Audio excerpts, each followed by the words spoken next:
Olá, boa noite. Eu sou Guilherme Menezes e começa agora o Jornal da Justiça desta sexta-feira, 23 de junho. Segunda turma do Supremo remete a ação contra a Petrobras envolvendo a Petros à Justiça Comum.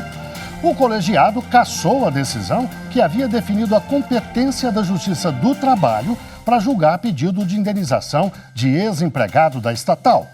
Esse é um dos destaques de hoje e você acompanha também nesta edição. Plenário virtual do STF julga lei municipal que proíbe prefeitura de contratar parentes de agentes públicos. Ministros do Supremo analisam ação que trata dos gastos dos estados com inativos e pensionistas. E ainda, presidente da Biblioteca Nacional, Marco Lucchesi, participa da 4ª edição do evento Diálogos com o Supremo.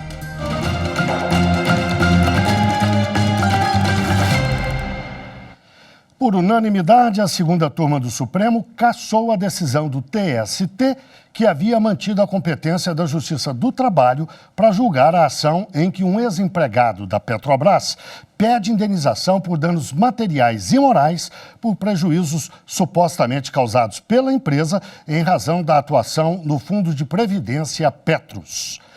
No voto pela procedência do pedido da Petrobras, o relator, ministro Dias Toffoli, afirmou que a decisão do TST,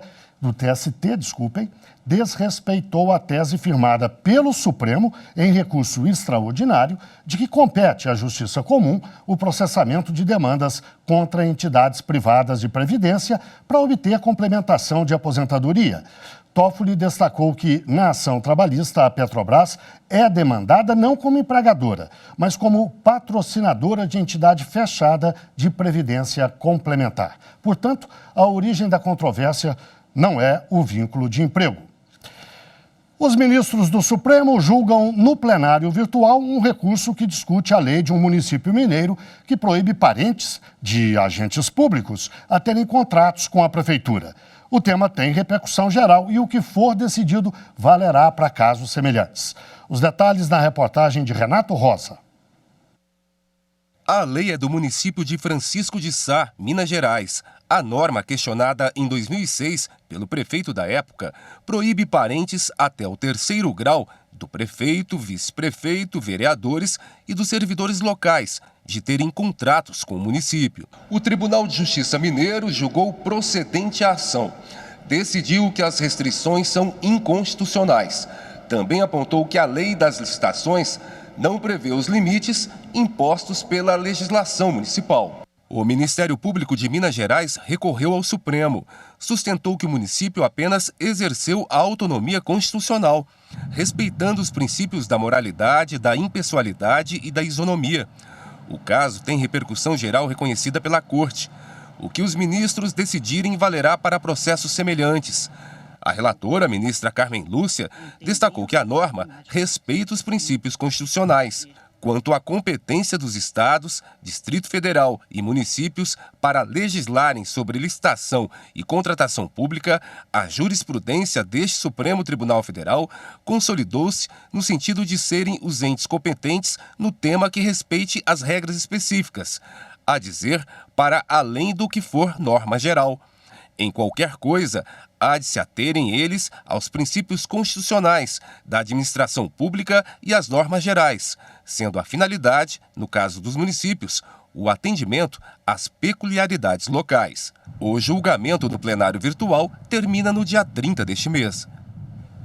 Também começou a ser julgada em sessão virtual a ação proposta pelo Partido Novo sobre os gastos dos estados com inativos e pensionistas. A repórter Carolina Chaves tem as informações.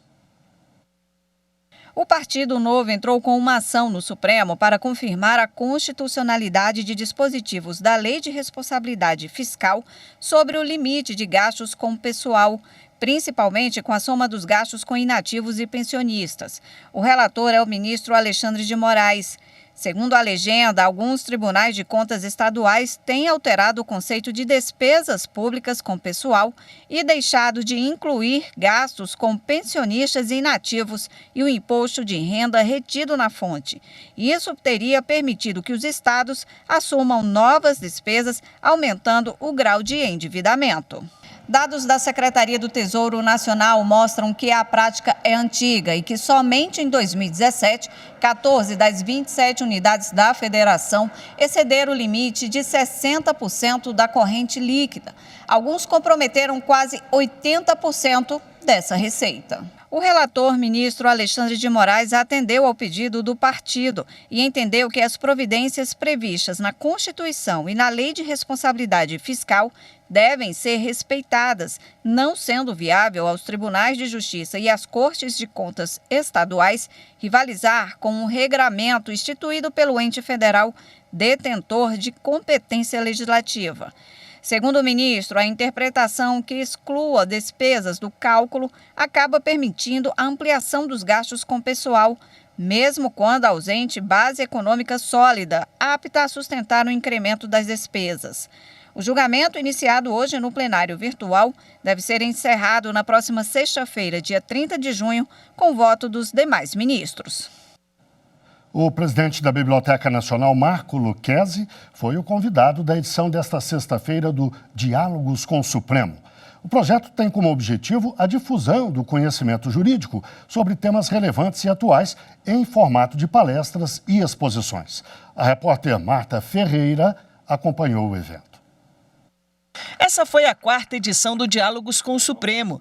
A presidente do Supremo, ministra Rosa Weber, abriu os trabalhos. Diálogos com o Supremo foi concebido com o intuito de promover a interlocução entre o Supremo Tribunal Federal e as demais instituições, públicas e privadas, a sociedade civil e a comunidade acadêmica nacional e internacional, por meio de palestras e exposições sobre temas emergentes da vida social contemporânea, buscando assim proporcionar a difusão do conhecimento, o debate de ideias e o aprimoramento de discussões. A perspectiva desse programa é de que o diálogo, em suas diversas formas e tal qual aqui nos propomos a fazer, é inerente à experiência democrática, em que percepções distintas podem e devem ter voz. É o diálogo que dá vida à democracia, pluraliza a compreensão dos problemas e a busca das melhores possibilidades para o nosso país.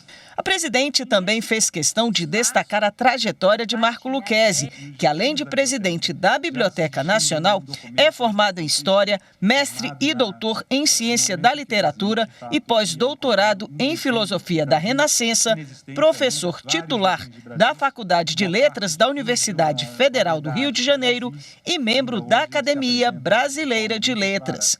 Além disso, ele coordena um projeto de tradução da Constituição para o idioma indígena. O professor Lucchesi, permitam-me destacar, é um dos responsáveis, para não dizer o principal responsável, pela execução do projeto de tradução da nossa Constituição Federal de 1988, neste ano a completar 35 anos, para o Nhengatu, a língua geral amazônica, filiada ao tronco tupi.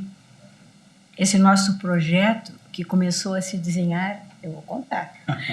Na visita que fizemos, o professor nos acompanhou pelo Conselho Nacional de Justiça, em março último, as aldeias indígenas do Alto Solimões e do Vale do Javari, vem de adquirir concretude graças ao professor Lucchesi e à maravilhosa equipe de tradutores e orientadores que, sob a sua direção, se formou e terá seu lançamento, esperamos, agora no mês de julho, em São Gabriel da Cachoeira.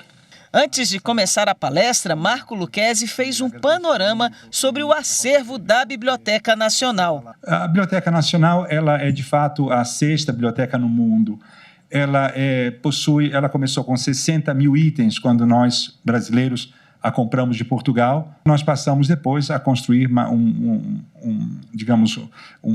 um grau de excelência tão importante, chegamos hoje a 10 milhões de itens. Marco Lucchesi falou sobre o papel da instituição em favor da pesquisa e dos desafios trazidos pelas tecnologias digitais para a preservação das informações. Ele fez questão de destacar que a biblioteca é uma assembleia interminável, centro de cultura e difusão, que se renova com os leitores cidadãos. Não há distância entre leitura e democracia. A biblioteca ela é uma amiga excepcional do Supremo e de toda a ordem democrática, porque ela trabalha a favor da informação, a favor de uma perspectiva ecumênica, ela não produz censura, ela é aberta para a cidadania. Então, esse encontro com o Supremo, para mim, é realmente uma marca fundamental do amadurecimento das instituições brasileiras. E o Supremo, como a gente sabe, teve um papel fundamental para aprofundar aquilo que nos parece essencial, que é a República Brasileira. A seguir, as informações sobre o seminário que debateu a inclusão social de vítimas resgatadas de trabalho escravo. Voltamos já.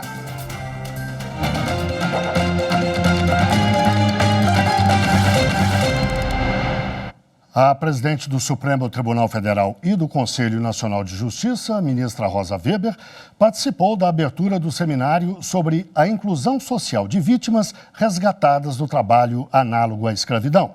O encontro, organizado pelo CNJ e pelo Ministério Público do Trabalho, começou nesta quinta-feira e terminou agora há pouco. A repórter Viviane Novaes acompanhou. Na abertura, a presidente do CNJ e do Supremo Tribunal Federal, ministra Rosa Weber, falou sobre a importância do seminário diante do número de trabalhadores em situação semelhante à escravidão. Lamentavelmente, ainda é expressivo o número de trabalhadores e trabalhadoras submetidos a condições análogas à escravidão em todas as regiões do país, de norte a sul, de leste a oeste, em meio ao drama humano e social engendrado pelo trabalho análogo à escravidão, verdadeira chaga que a todos nós envergonha. É sabido que as pessoas nele imersas e que retornam ao ciclo da escravidão contemporânea estão em situação de extrema pobreza e de marginalização social, detêm baixo grau de instrução escolar e enfrentam enormes dificuldades de acesso a políticas públicas de educação, de moradia, de formação profissional e de saúde, entre outros direitos fundamentais. Esse é o imenso desafio a enfrentar. No país, o Ministério Público do Trabalho estima que 1 milhão de pessoas vivem na condição de trabalho análogo à escravidão. Desde o começo deste ano, 1.443 trabalhadores foram resgatados. O número é do painel de informações e estatísticas da Inspeção do Trabalho no Brasil. O seminário apresentou projetos de inclusão social de vítimas, os aspectos jurídicos e o papel das instituições para o combate a esse crime previsto no Código Penal. A sexta turma do Superior Tribunal de Justiça absolveu um acusado de tráfico de drogas por violação do direito ao silêncio e falta de provas. As informações com a repórter Marina Campos. Por avaliar que houve violação do direito ao silêncio e uma série de injustiças decorrentes da origem social do acusado, a sexta turma do STJ absolveu um jovem que foi condenado por tráfico de drogas apenas com base no depoimento de policiais que fizeram a prisão em flagrante. Na origem do caso, o jovem foi preso em flagrante por policiais em atitude que revelaria suspeita de prática de tráfico de drogas.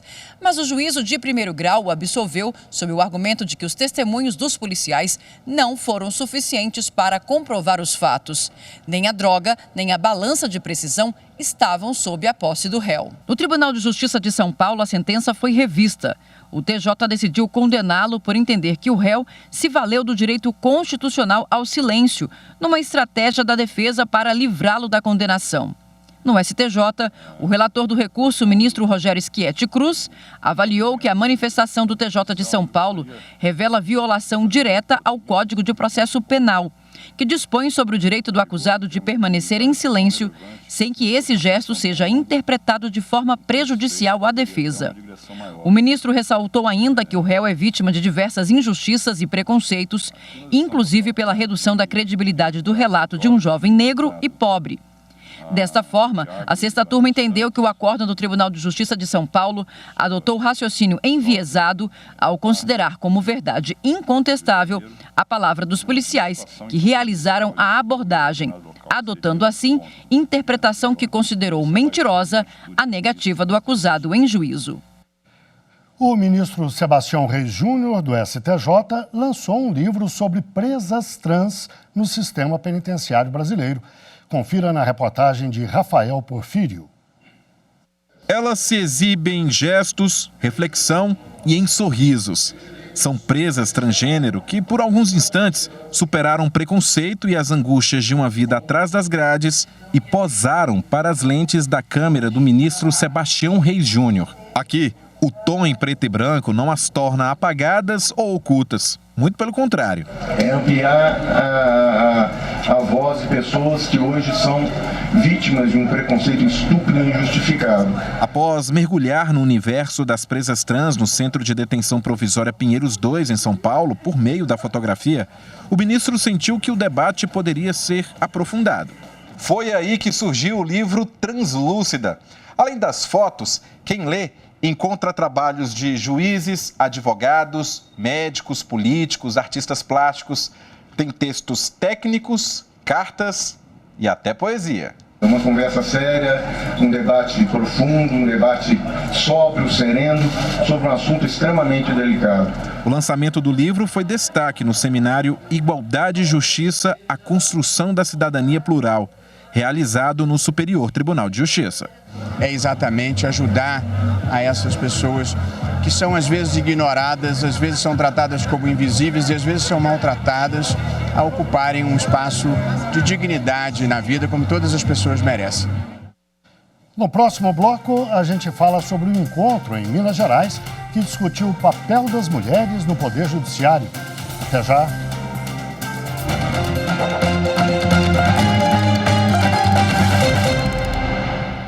Foi realizada em Tiradentes a 33ª edição do ENCOR, Encontro de Capacitação da Corregedoria de Justiça de Minas Gerais. O tema central foi o papel das mulheres no Poder Judiciário. A reportagem é de Marco Aurélio Franco. O tema As Mulheres no Judiciário marcou mais um encontro da Corregedoria Geral de Justiça de Minas Gerais. Na histórica Tiradentes, o presidente do tribunal, desembargador José Arthur de Carvalho Pereira Filho, e o Corregedor-Geral de Justiça, Luiz Carlos de Azevedo Corrêa Júnior, assinaram uma portaria que regulamenta o teletrabalho para magistradas e servidoras lactantes. Eu tenho certeza que, a partir de hoje, a Corregedoria leva inúmeras ideias para serem adotadas em todo o estado e que também deixamos um recado muito importante aos colegas da região. Também foi anunciada a criação da Ouvidoria da Mulher do TJMG. A ouvidora será a desembargadora Evangelina Castilho Duarte, responsável pela CONCIV, Coordenadoria da Mulher em Situação de Violência Doméstica e Familiar. Essa ouvidoria é importante para ouvir tanto as mulheres do judiciário, que tenham alguma reclamação, como as mulheres da sociedade que tenham reclamação e que tenham processos em andamento e que queiram saber como o processo está andando. O evento reuniu desembargadores e desembargadoras, juízes e juízas de várias regiões do estado. O TJMG tem 30 desembargadoras e 300 juízas atuando na primeira instância, entre os 900 magistrados de primeiro grau. 2 mulheres compõem a alta direção, a terceira vice-presidente, desembargadora Ana Paula Nanete Caixeta, e a desembargadora Ieda Atias, vice-corregedora geral de Justiça. E foram as desembargadoras do TJ que estiveram à frente das discussões sobre as mulheres no Poder Judiciário. A desembargadora Lília Maciel Santos chamou atenção para os números. Números falam que realmente nós não temos essa porta de acesso a cargos diretivos, né? A questão, por exemplo, da violência doméstica com relação à mulher, ela cada vez aumenta, apesar de todas as políticas. Então, é um momento de repensar o que nós podemos fazer e o que o Poder Judiciário pode contribuir nesse aspecto. As ações da Coordenadoria da Mulher em Situação de Violência Doméstica e Familiar foram apresentadas pela desembargadora Evangelina Duarte. O debate sobre o papel da mulher no sistema de justiça brasileiro foi conduzido pela desembargadora Karen Emerick. Eu até citei na minha palestra, a OAB hoje tem mais ou menos o mesmo número de advogados e advogadas. E ainda a gente vê uma participação pequena nos cargos de poder. A desembargadora Valéria Queiroz, superintendente da Coordenadoria da Infância e da Juventude do TJ, falou sobre a atuação da COINJ na defesa da mulher. A Coordenadoria da Infância cuida da infância e juventude, mas também ela tem uma ligação com a mulher, né, com a mãe, né, da criança e do adolescente. E nós vamos abordar um tema que vem sendo trazido muito à tona, que se chama entrega voluntária, que é o direito daquela mulher que está com uma gravidez involuntária, não programada, não desejada, ela ter o direito, de ser acolhida e não criminalizada, de entregar voluntariamente essa criança para adoção para uma família que deseja exercer a maternidade e a paternidade. A coordenadora do Núcleo de Voluntariado do TJ, desembargadora Maria Luísa de Marilac, comemorou a atuação conjunta de magistrados e magistradas para maior igualdade de gênero no Poder Judiciário. Eu acho que quando tem um evento desse de juízas e juízes para juntos repensar essa cultura que não se muda de um dia para o outro, mas que é uma semente que pode vir frutificando ao longo do tempo. A desembargadora do Tribunal de Justiça do Rio de Janeiro, Andréia Pachá, convidada do encontro, falou sobre equidade. No judiciário nós temos uma fantasia de que não há desigualdade, porque como o acesso se dá pelo concurso público, mulheres e homens costumam entrar em igualdade de condições. Mas a estrutura da sociedade é desigual. Então, quando chega nesse momento, a desigualdade já está instalada. A nossa gestão, acho eu, que é a gestão que tem maior número de mulheres atuantes nas superintendências, nos juizados especiais de pequenas causas, ou seja, a mulher tem sido valorizada muito na nossa gestão. Isso é muito importante e é por mérito delas, efetivamente. O governador de Alagoas, Paulo Dantas, assinou 2 decretos em benefício da dinâmica do judiciário no estado. As assinaturas foram realizadas durante um encontro com o Corregedor Nacional de Justiça. As informações com o repórter André Risco. Durante a conversa, foram discutidos assuntos como indicadores do Estado, investimentos e também a parceria com o Judiciário. Tratamos de vários pontos de interesse, tanto do Judiciário quanto do Executivo, e é sempre aquela ideia de somarmos, identificarmos os problemas, corrigirmos, avançarmos, definirmos boas práticas. Então tem sido uma agenda muito positiva e o beneficiário é o cidadão de Alagoas. Nós temos recebido sugestões da OAB, da Defensoria, do Ministério Público, e é isso que faz com que nós tenhamos um bom resultado do nosso trabalho aqui. O ponto alto do encontro foi a assinatura de 2 decretos. O primeiro a ser assinado transforma a 2ª Vara Criminal da capital no 2º Juizado de Violência Doméstica e Familiar contra a Mulher. Já o 2º decreto trata sobre a ouvidoria do Poder Judiciário alagoano. Nós estamos criando uma outra vara dos crimes contra a mulher. Na verdade, uma vara que estava abarrotada de processos terá uma outra unidade onde nós pretendemos o quê? Dar uma agilidade nos processos. Eu costumo dizer que um dos gargalos do judiciário é justamente dar celeridade aos processos que tem nele. Com essa 2ª vara, nós certamente vamos melhorar o atendimento a esse público que são as mulheres que são vítimas do nosso Estado. Bem como uma outra importante que foi a ouvidoria, nós vamos agora ter um desembargador à frente da ouvidoria para justamente atender melhor a essa demanda que são dos problemas judiciais.